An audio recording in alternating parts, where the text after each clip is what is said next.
Well, hello everyone, and welcome to our second episode of COVID and Coffee, Social Justice Now. Today we have with us Brandi Slaughter, class of '95, and Brandi is many things. Brandi is a reverend. Brandi is an attorney.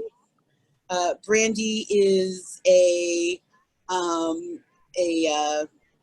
lobbyist, correct? Mm-hmm. Brandi is also the assistant secretary to the Columbus chapter of the NAACP. So Brandi is many hats all wrapped in one. So I am so thrilled to have you with us today, Brandi. And the topic that is being discussed is Effective Advocacy 101. I'm going to turn it over to Brandi. If you haven't muted yourself, please mute yourself.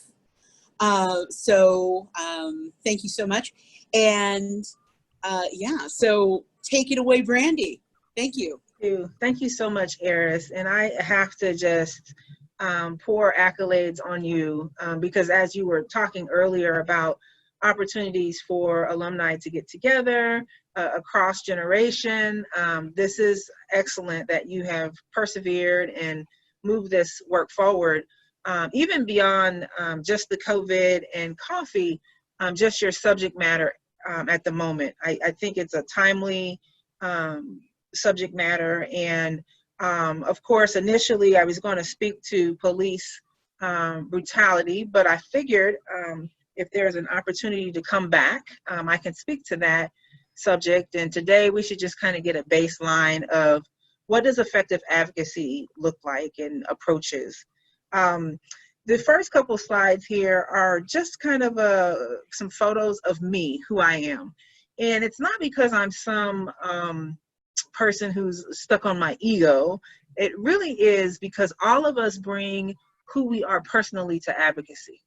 So on this first slide, you'll see I'm there on Capitol Hill. I'm at the State House testifying in a budget committee. And my undergraduate degree is in political science.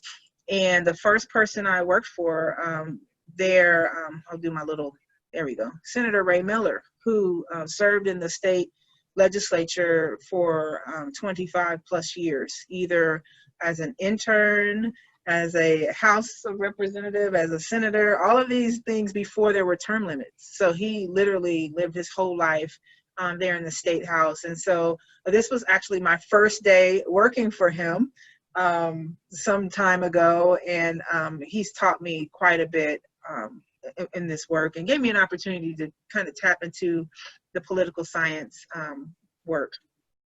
Let's see here. But before all of that, I'm just a little country girl from Logan, West Virginia.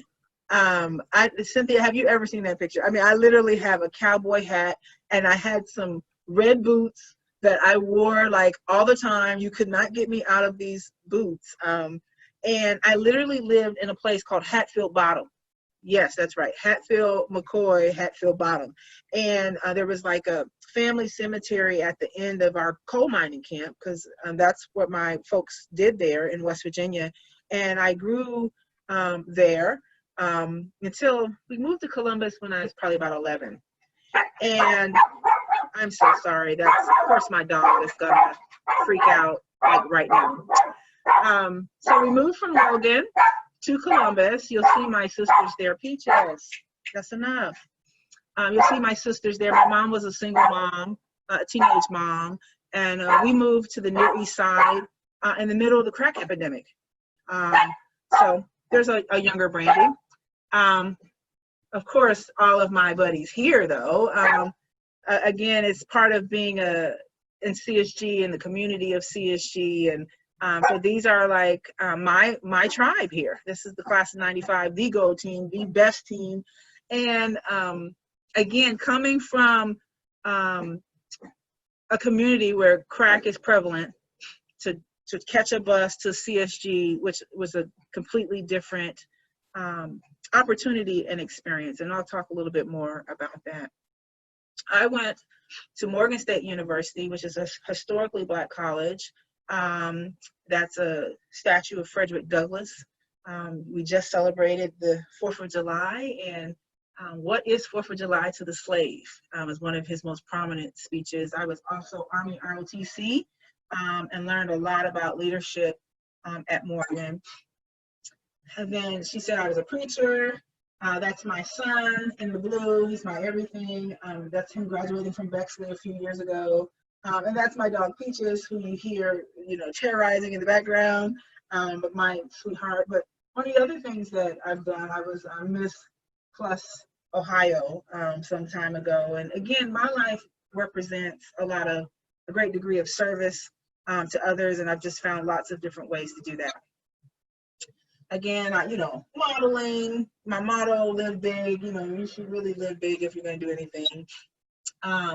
This is a question I get all the time. So I put this slide in here because people look at me and, we're so politically correct anymore, but people always wonder, well, what is she from a racial point of view?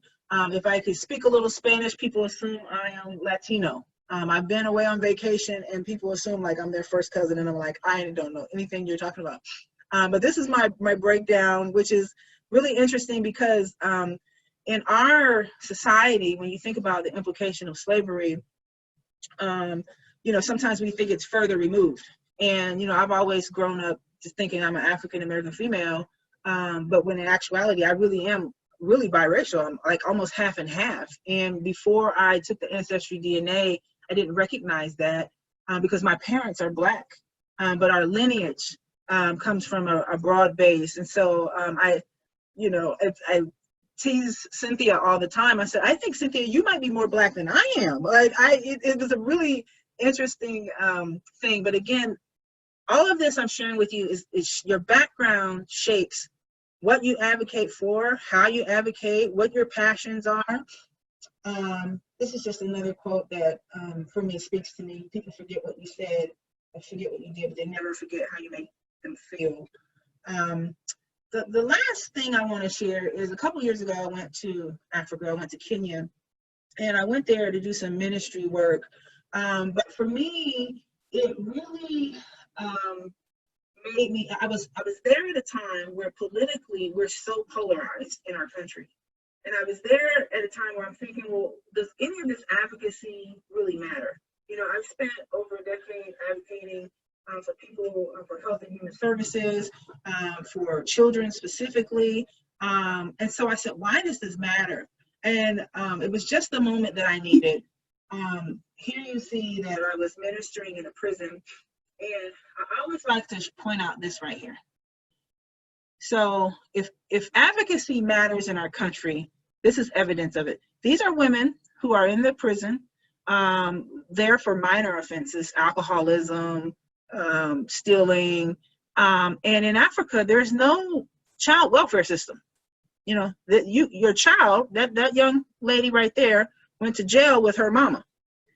And for me, it hurt my heart, but it was the thing that showed me that this is important. The work that we do advocating for others is important. And this lady here was present at the jail the day before, and they released her. And she just believed that it was a moment that showed the power of God. So let me quickly show a video, and we'll have a little bit of discussion about it. Hopefully technology is on our side. Hopefully it does what it needs to do.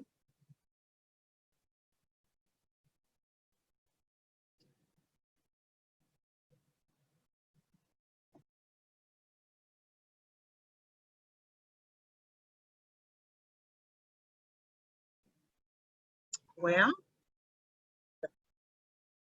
are folks able to see it okay? No, it's not coming up. It's just it is just the link that I'm seeing. You may need to go into YouTube itself. That. There we go.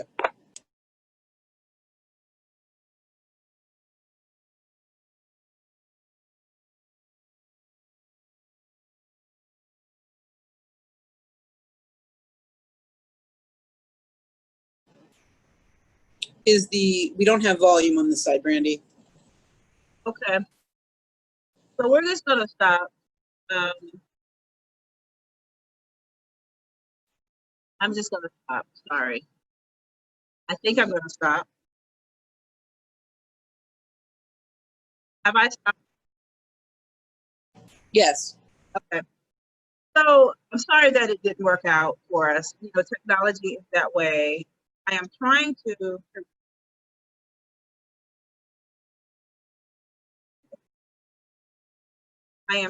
like out of it. The bottom line is this video is a reflection of advocacy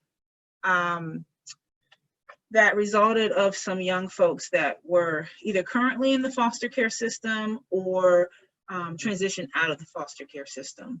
And part of my work experience has been helping young people lift their voice in Congress, at the state legislature. And I usually show the video only to get some conversation going about what advocacy looks like.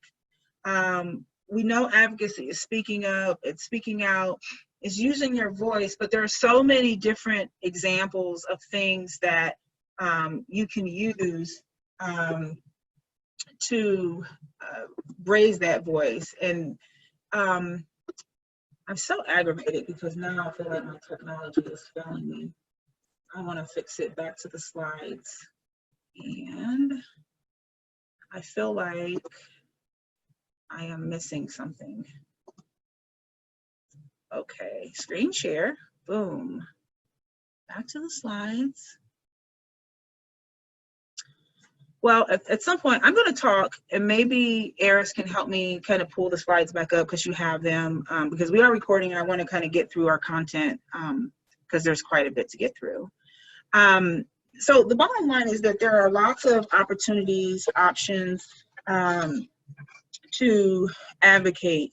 And what happens typically is when you see the video that I was going to show, it shows young people talking to elected officials. It shows them coming together in solidarity, maybe around a certain color, holding banners, more of a milder protest. And that can be starkly contrasted with what we're seeing today. When we think about advocacy, it is about building connections. It's about using all the tools in the toolbox to advocate for the thing that you're passionate about. And it could be a broad range of activities to bring about social change. So for example, for a first grader, I know many of us may be parents, and some of us may not be, but I'm a parent. Mine is 20, going on 20. You know, he was an advocate from the day he was alive. Mom, I want to stay up later. Mom, I want McDonald's. Mom, you know, like we all have this innate ability to speak to the things that we're passionate about. You know, for a spouse, it may be, you know, we're advocating for a certain meal that we want, you know, or a certain place to eat. The difference between advocacy and lobbying, however, is lobbying is a form of advocacy where you are speaking to a direct piece of legislation. So for example, I am stating a position with an elected official. I am telling the Ohio General Assembly, I want them to support SRC 14. That's direct lobbying versus advocacy can be way more expansive than that. Perhaps as you're using your social media behind a concept. Perhaps there's a billboard that's launched that speaks to a position on a particular piece of legislation. So why advocacy? Why advocacy? Because no one else can speak up for you. All of the decisions made in Columbus, made in Washington, they directly impact your living. And frankly, you're the expert. And we're going to see that here shortly, that you are indeed the expert. I am trying to share my slides. Eris, I'm having a hard way to go. Here we go. I think we got it. I think we're back in business. All right. So Thank you. let's talk about really quickly Anybody remember Tamir Rice? And I go back to the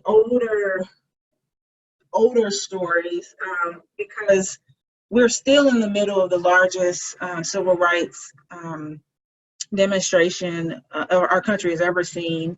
Daily, there are different people added that are being murdered by the police. So let's go to our own backyard. Let's go to Tamir Rice, Cleveland. Anybody care to share a little bit about Tamir Rice and the circumstances surrounding his death? Anybody remember? I do. Okay, go forth. If memory serves, was he in a playground with a BB gun? Yes. Mm-hmm. So, and he was in the playground. He had the BB gun. I don't know the circumstances as to how the police knew or if they were patrolling or whatnot. Mm-hmm. And then the official story was that they thought it was a real gun. Mm-hmm. Murdered him. They murdered him. They weren't brought to justice. Okay, Freddie Gray. So Cleveland, Tamir Rice, Freddie Gray is Baltimore. And if you remember Baltimore, if you watch CNN, anybody remember any images from Freddie Gray? So this is when there was riots. There was, the city was placed on lockdown, and Freddie Gray was murdered by the police. And so, again, you have two different responses. You have Cleveland that was very tame, that chose to peacefully protest. You had Baltimore, which was literally on fire. So advocacy does work, and it can be, people can pursue their advocacy in different ways. All right, there we go. Trayvon Martin. We remember Trayvon because it caused a lot of us to wear black hoodies and Skittles and Arizona tea in solidarity for him being murdered by George Zimmerman. And it was after kind of that outrage, Florida actually brought him up on charges. For a season, he hadn't even been brought up on charges. But many people don't know this young lady here.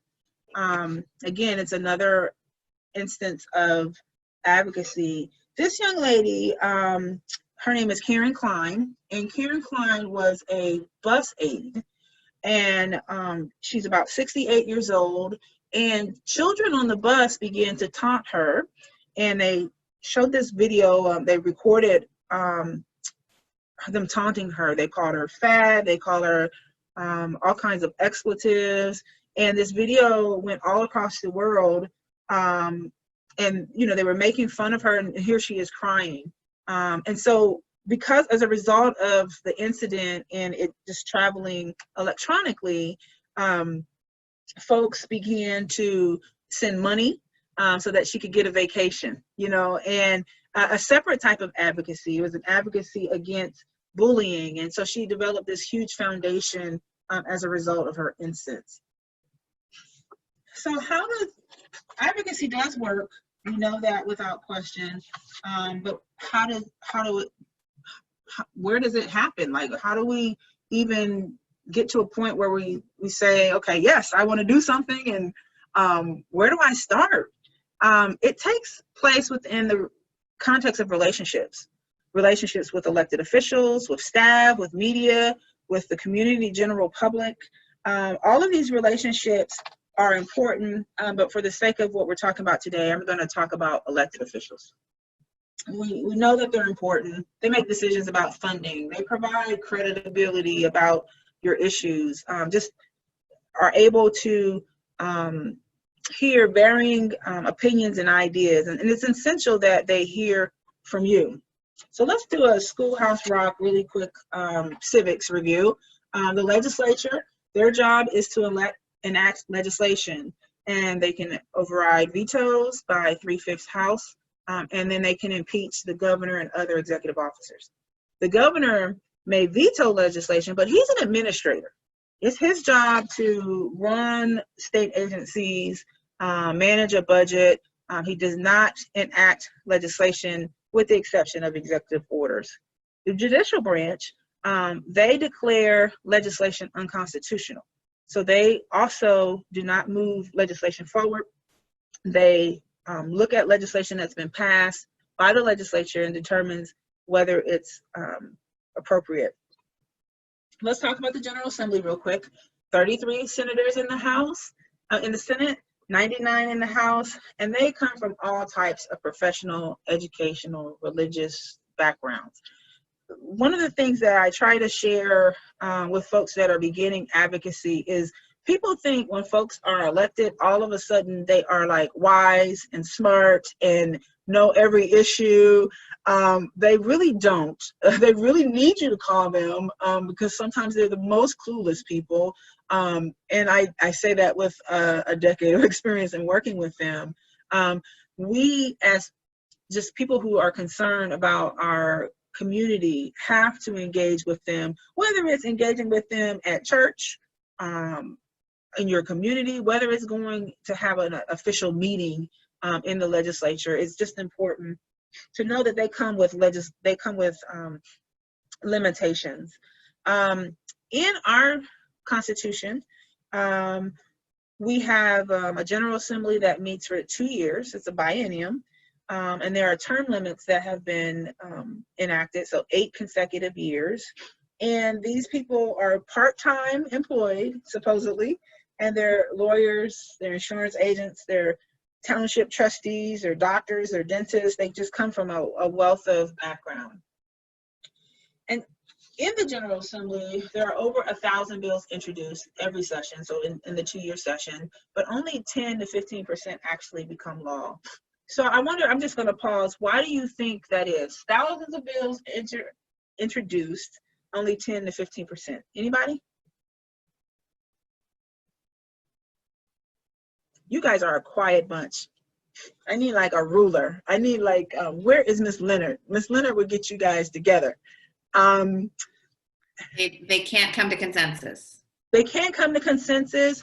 It's more than that. Part of it is because there's a leadership in the General Assembly, and right now it's Republican leadership, and they set what their goals are to accomplish in the 2 years. So while there may be thousands of bills introduced, there's probably a small portion of those that they have prioritized to move forth through the legislative cycle. Every bill that's introduced by a certain period of time mandates one hearing, but sometimes bills die in committee. Sometimes there's just not the political will for the folks that are empowered to move things forward. So it could be a great idea, but just not in line with what the leadership has suggested. How does it start? A legislator becomes aware of a need of legislation. Perhaps there's something that the governor wants to move forward.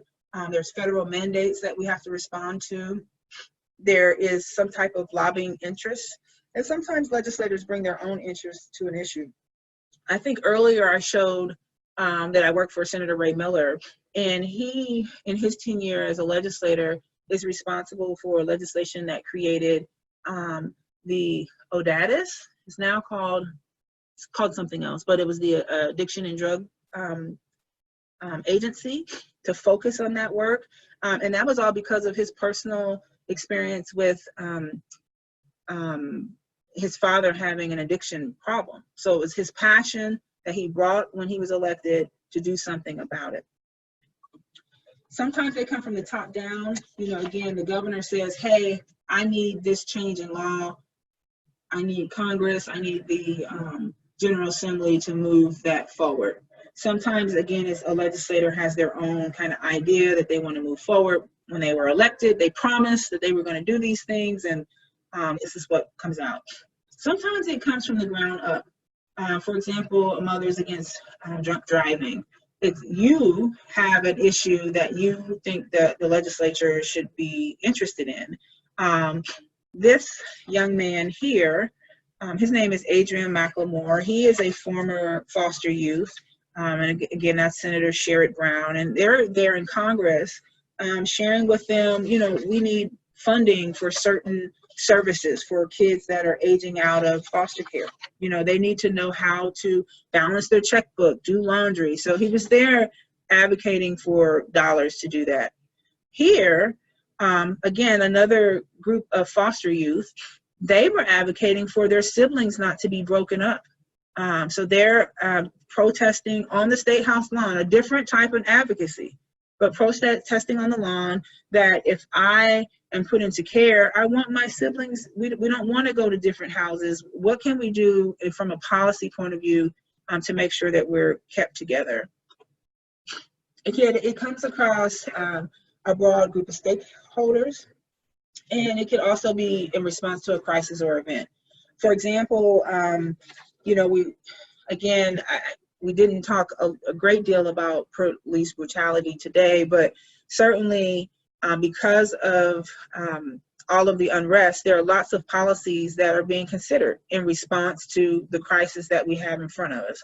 So they're mandating body cameras, or mandating a citizens review board that has subpoena power. You know, all of these things are being raised up, offered up in response to George Floyd and all of the advocacy unrest across our country.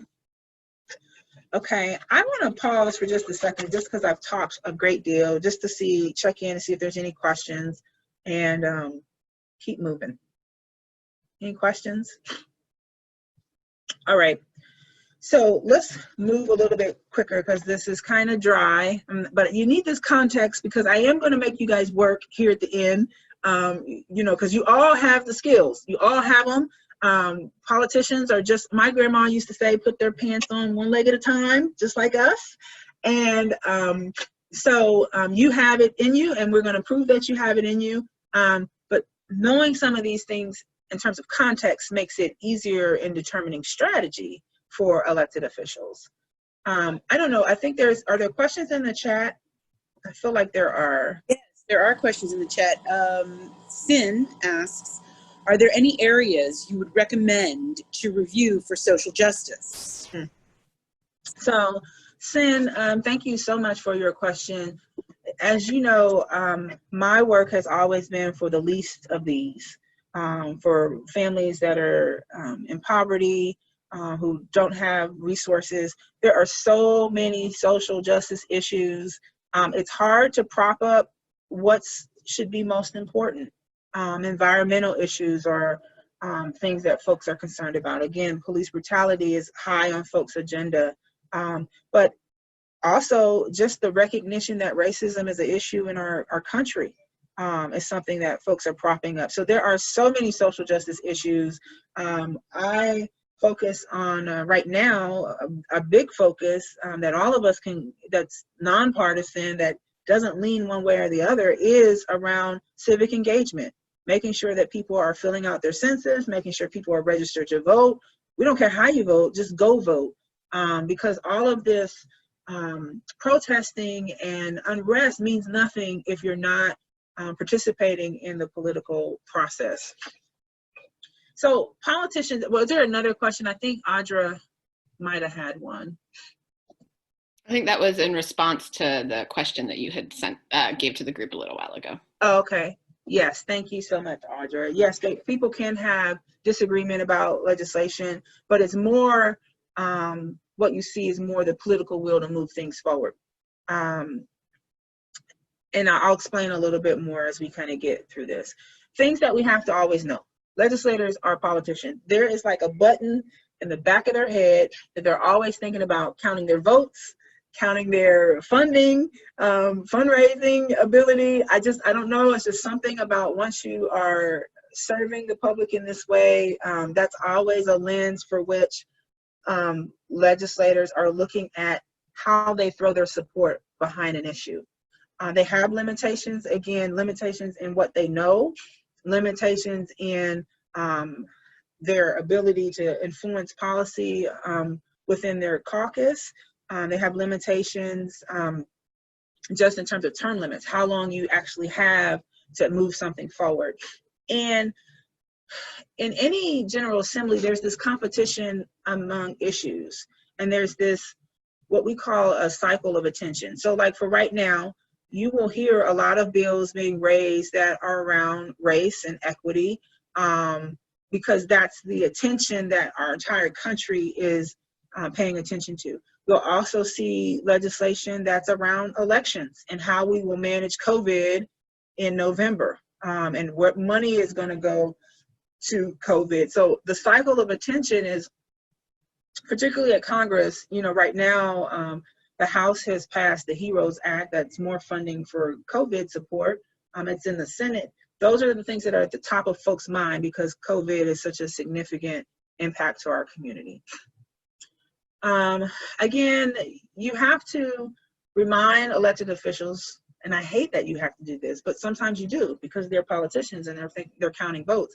But they have a responsibility to their constituents. They have a responsibility to you and I, and often they need to hear from us to know that, because they hear from lobbyists, they hear from people that are paid to move things forward, but they have to hear from the everyday citizen.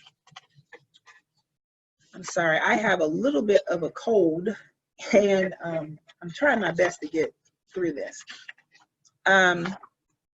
So we talked about introduction. There's this agency called the Legislative Services Commission. There's a whole bunch of lawyers. In essence, an elected official says, hey, I have this idea, and the lawyers write it in the legal terminology. They're the people that write it so that it's a House bill or a Senate bill for consideration. They're also responsible for making sure they're writing something that is constitutional. So technically, we shouldn't have too many pieces of legislation that's being considered before our Supreme Court. And in essence, once the legislator gives them their idea, they assign this unique number, and then it goes through the committee process. This young man, his name is Alex McFarland. Alex is testifying before a budget committee, and Alex is now a veterinarian, but went through foster care, and just the ability to stand before elected officials and remind them of their responsibility to kids that are in a system. He was really very articulate in terms of his thoughts. And Alex, when he testified in this House committee, they wanted a full restoration of $2.5 million so that they can have independent living services. And so again, this is kind of what lobbyists do. People are always like, what do you do? That sounds so fun. Oh, we sit in committees all day. That's pretty much what we do. We wait our turn to be able to read from our paper that they already have a copy of. But it really is about the relationships. So there's a reference committee that sends it to which standing committee. The standing committees are topical focused. So maybe it's a health committee or it's a energy committee. And then the rules committees determine when things are advanced through the process. When you testify in committee, 1 to 2 pages long, be prepared for questions, always hold them with respect, don't argue. This is what the floor of the General Assembly looks like. And I hope this is not like too basic, but I feel like lots of people don't know. Part of the reason why I've engaged in this work for so long and not pursued other opportunities is because this part right here, you see that section? That's for guests. There are no guests there. Typically the General Assembly is passing pieces of legislation without hearing from people, without hearing from Black people, which is important to me, marginalized communities. They don't hear from anybody. They hear from the lobbyists that are paid to do it, and the lobbyists have already talked to them, so they don't need to come to the floor. So for me, it's just an indication of how much more we need to care about these issues. The issue that was raised earlier is people don't agree on the bill. Both chambers have to agree on a bill before it becomes law. And if they can't agree, they do something called a concurrence process. And concurrence is, oh my gosh, now my phone is ringing. I just can't get a break today. The concurrence is when they kind of talk through the differences between 2 versions of the bill. Then it goes to the governor for him to sign. He can veto it and then require the legislature to overcome his veto. A governor can decide not to sign. If he doesn't sign in 10 days, it becomes a law without their signature. A signed act, unless there's a clause that makes it urgent, becomes law after 90 days. So you'll see, most of my slides are about the babies because I love the kids. And this is Governor Strickland. So that's many moons ago. And they signed a piece of legislation. This was the director of Job and Family Services at that time. That's an elected official. These folks have some relationship to the foster care system. She was a case manager. And in essence, there was this incident in Cincinnati, where kids were being placed in cages by this couple. Yeah, Amy, I saw your face. Yeah.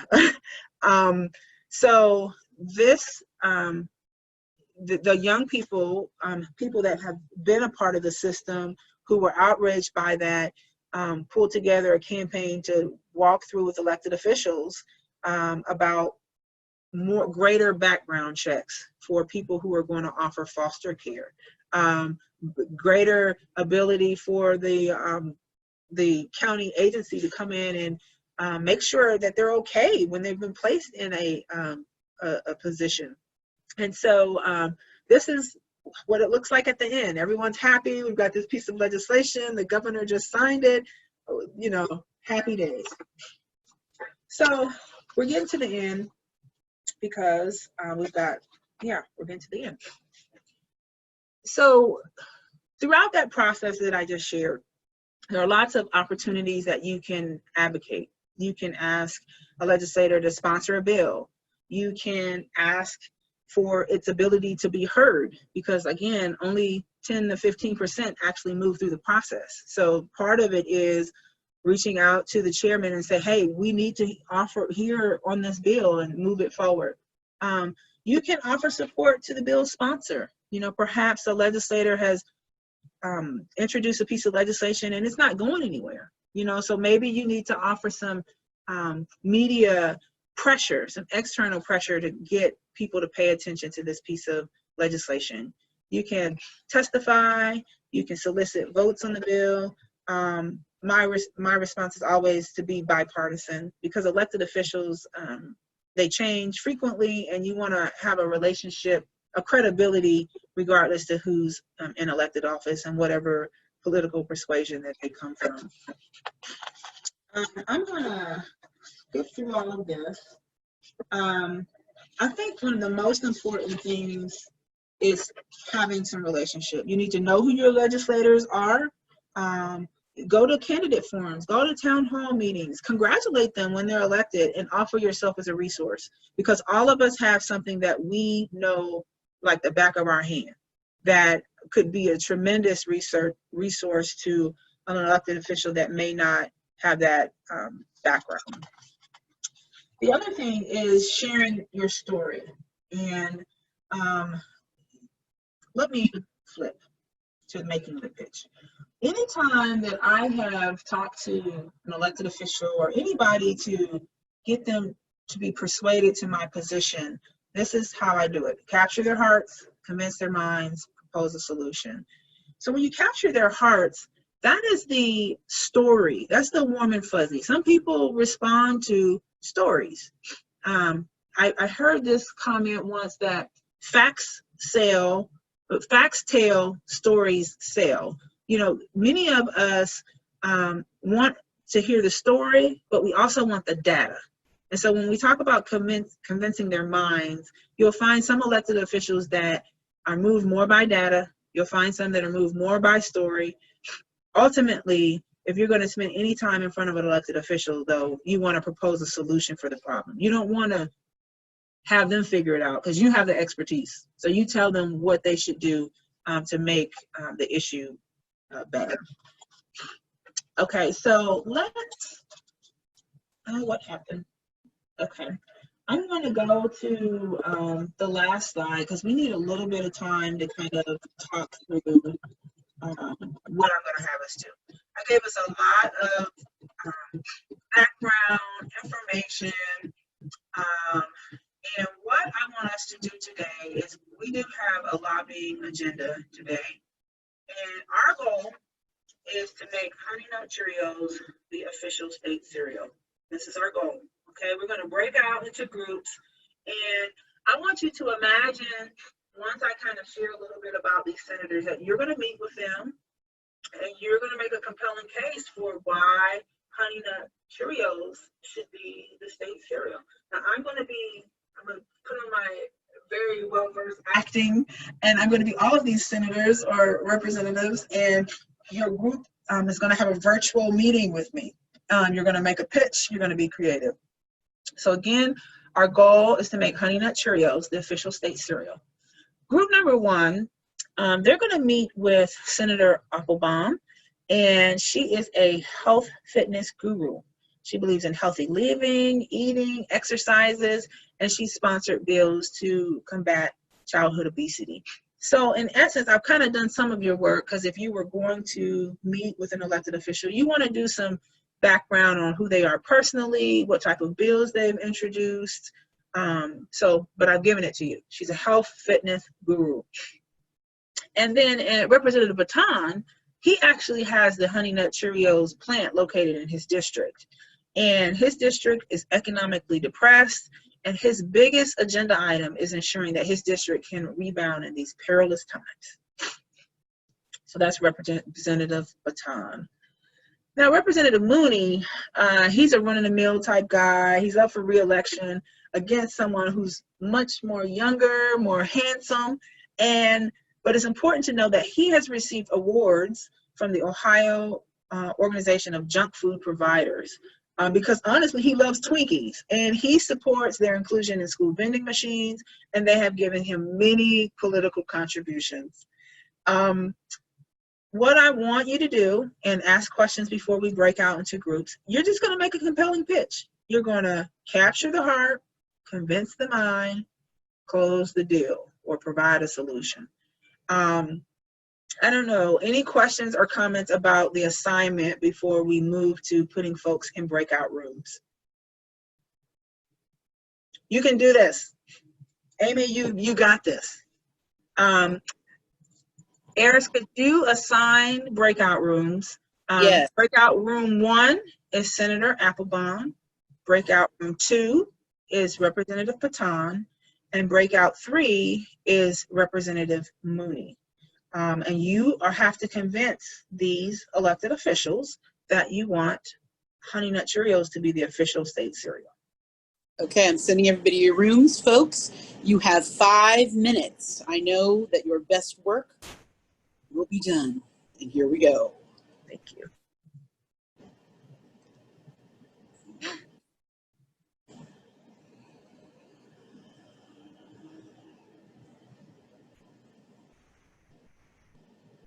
Okay.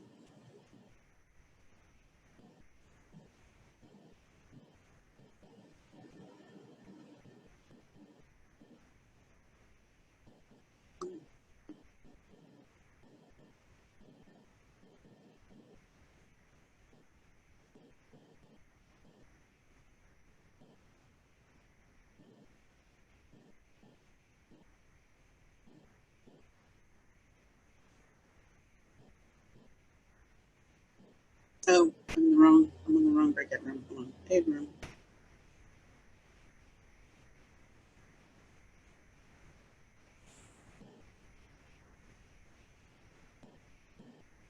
Main session, join.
Breakout. Did everyone have fun? It was good? fun.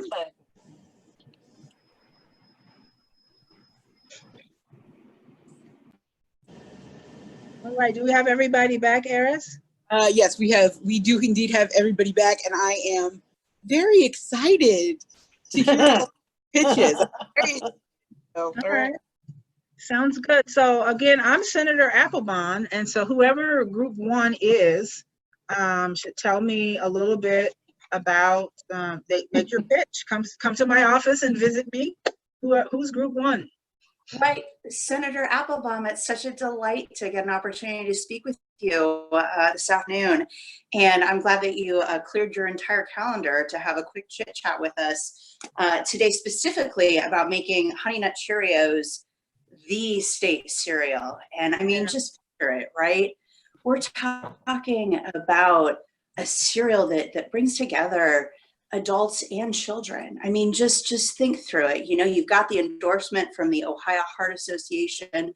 So you've got the adults sitting there at breakfast with their children, who, by the way, are getting 12 vitamins and 10% of their calcium with every time they eat a bowl.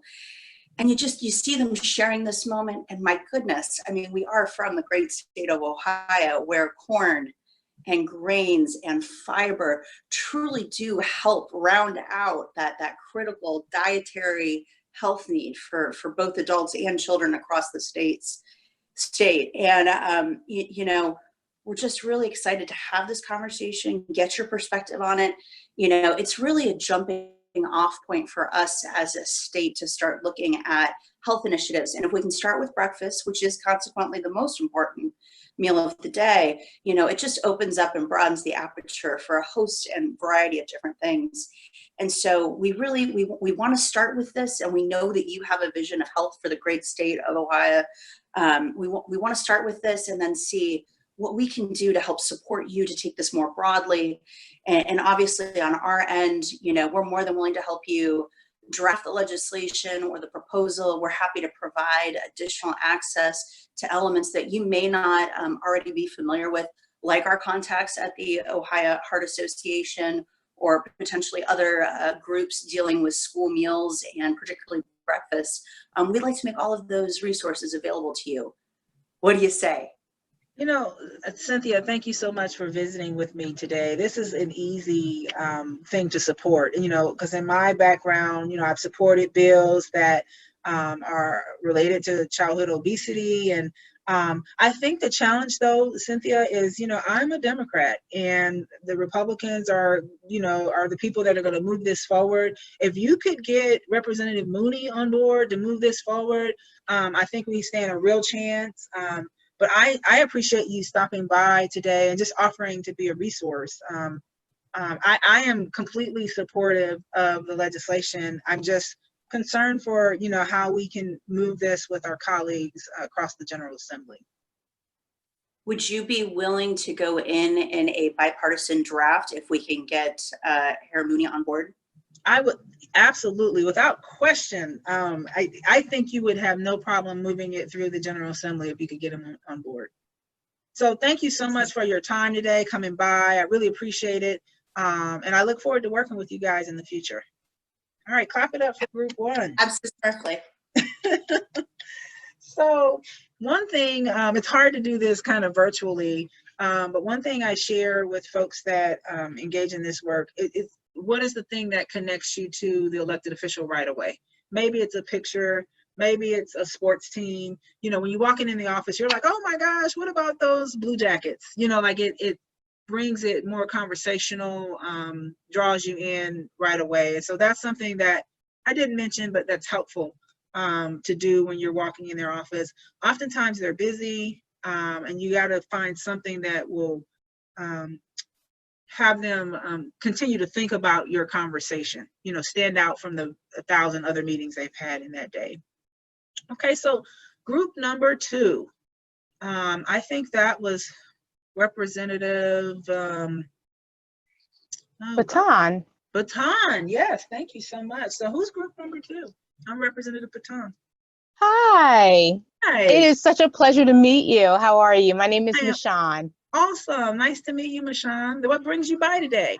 Well, first of all, we want to thank you for the time. We know that you are a very busy person, but I wanted to take a minute to get to know you a little bit and try to get through a discussion about the Honey Nut Cheerios becoming our state cereal. Now, I'm excited about Honey Nut Cheerios. We have a plant in our district. Do you know my granddad worked at the plant? We have got to do something about making this plant, it stays robust, that people can have jobs, because people are struggling. And that is what I ran on. I want to make sure that my folks have jobs. That's just important. So I'm interested in hearing more about your thoughts. Well, this is the thing. I mean, we already know that those are your concerns. We know that the plant is here, and that's amazing. But what we really are thinking is that if we can get this legislation passed through, you're automatically going to increase the financial benefits for this state. Not only the factory workers that you have in your district, but think about those families. So like you said, your grandfather worked at that plant. Mm-hmm. You are two generations removed from him, and you're still here. Mm-hmm. So just think about the financial benefit that you're going to see across the board when the people that are currently working in that factory begin to see the financial benefit of staying here. Their children continue to see that financial benefit, and that just gets passed on and on. We also got horrible roads. We have got horrible roads. I feel as if we can get people working, they can contribute to our tax revenue. Absolutely. And then we can get things straightened out. And I want to go to the football games on the weekend and not have these potholes. And this has got to happen. And so I appreciate that you're sharing interest. I mean, who's moving this forward, or have you had any other conversations about this bill? We have not. You were actually the first person that we've spoken with, because we wanted to make sure that this is something that you were 100% behind. And we thought that you would be, but we wanted to just make sure that this was going to be a strong connection, that you saw the value in it, and that you saw that we are willing to help you in any way that you need moving forward to really get this through. Well, Michonne, you have my support. You've made a compelling case. We've got to get the money in our district. And I think this is the way to do it. So you've got my support. Thanks so much. Great. Thank you. We appreciate your time. All right. Thank you. All right. Clap it up for group 2. All right. Group number 3. They have your Representative Mooney, right? Group number 3. Well, I'm Representative Mooney. So, and Connie, you Good afternoon, Representative Mooney. Connie, if you'll unmute. Good afternoon, Representative Mooney. Good afternoon. I'm here with my colleague Connie, and we are so delighted. We are both alums of the Columbus School for Girls, where we understand your niece is a 2020 graduate. Absolutely. And boy, were you? I mean, we wish we could have been together at graduation, but COVID prevented that. But what remarkable strength those women showed during the adversity of this time. Absolutely. I know you're proud of her. I am. Thank you so much.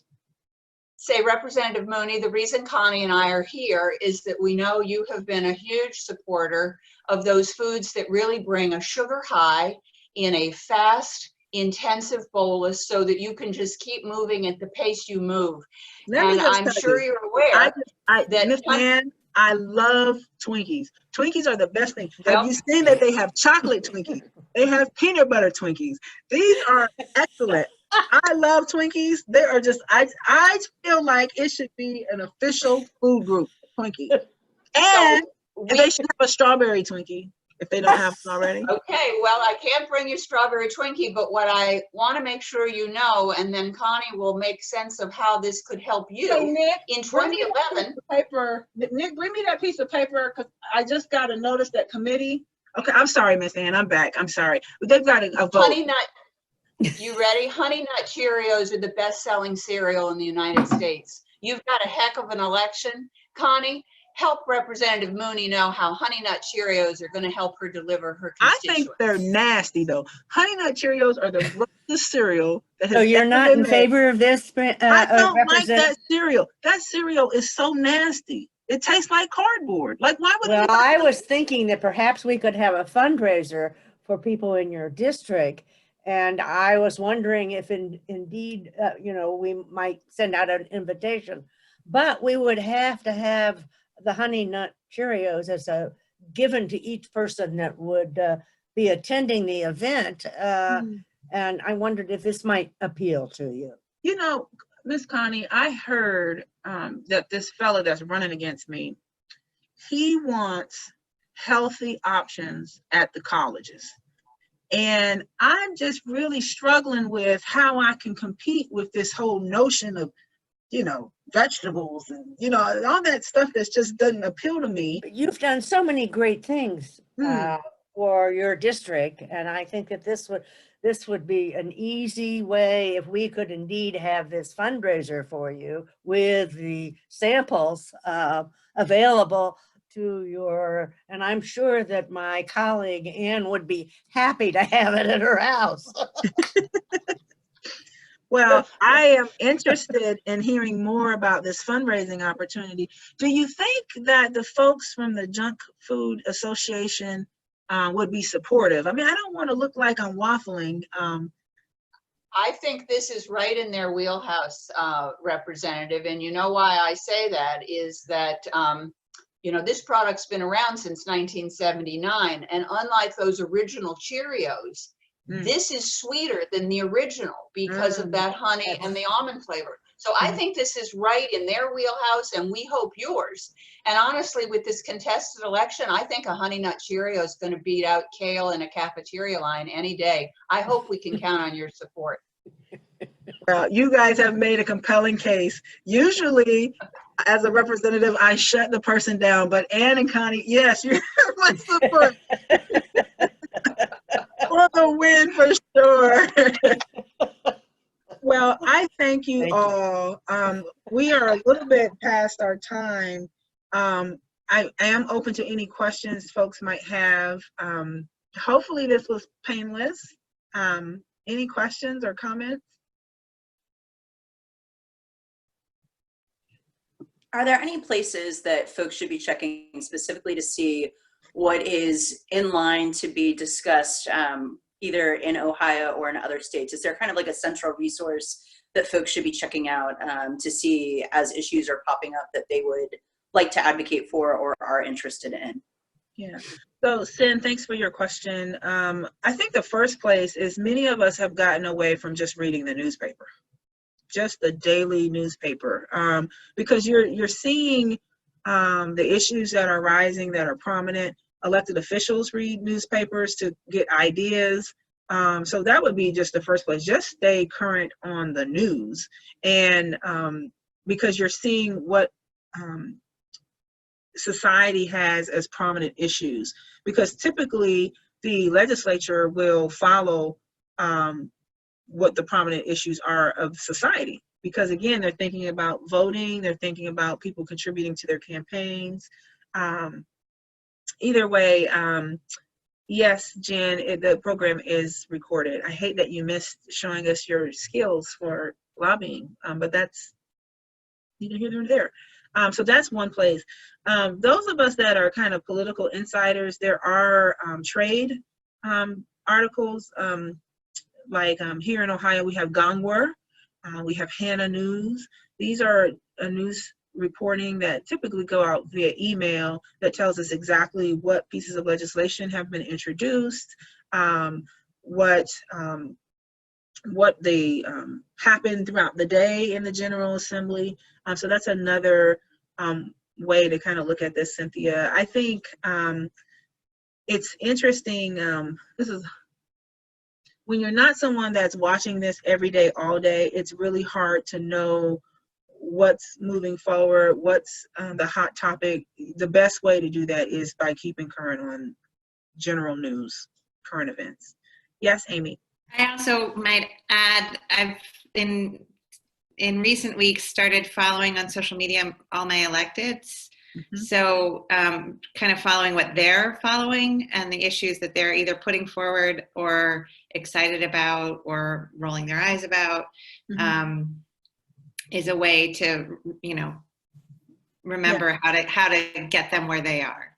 Yeah, that's actually really good advice, Amy, and I'm glad that you thought to share it because I didn't. But absolutely, I follow all of my electeds. When I send out social media about particular pieces of legislation, we at them, copy them, so that they know that it goes both ways. We're taking in their information, but it's another touch point, another advocacy point as well. Which is how I saw that you were doing a forum with our representative Joyce Beatty on, I think, Get Out the Vote, right? Yeah. Recently. Yeah. Congrats on that. Oh, thank you. Thank you. I hope I did okay. You know, I never can really tell, but. And if anybody missed it, Brandi also had a really good op-ed as well in the Columbus Dispatch about a week ago. So if you haven't seen that, that's worth checking out as well. Oh my gosh, Cynthia, I'll pay you later. And that's what friends do. That's what the class of 95 does. Thank you.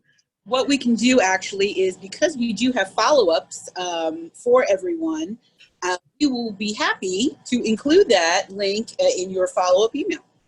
Awesome. Thank you so much, Eris. Any other questions or comments? I mean, this was a lot of fun. Again, a way to put our toe into this subject matter.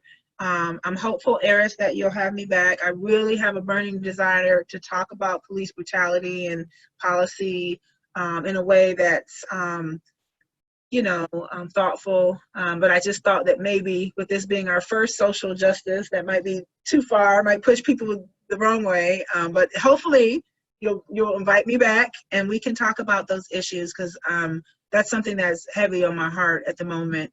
Well, heavy on the world's heart at the moment. And so I'd love to kind of do a deeper dive on that.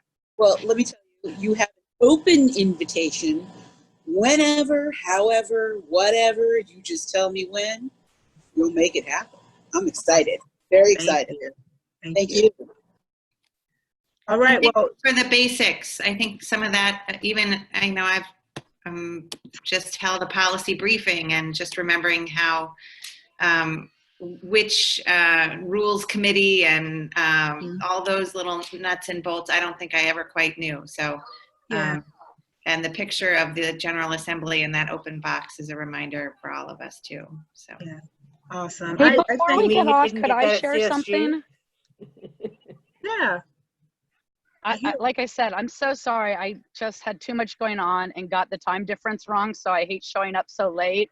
But I don't know if you had a chance to talk as it relates to social justice. I come from a Jewish family, and in Judaism, social justice, the word for social justice is tikkun olam, and how that actually translates back is repairing the world. That it's our job, not as Jews, but as a world community, to pull together what has been broken. So I really like to share that with people because I think it's such a nice way to frame social justice, that it's really not, you know, it's, we were all together before and we need to find our way back there. So I just, coming late to the game, but just wanted to share that piece because it's special to me.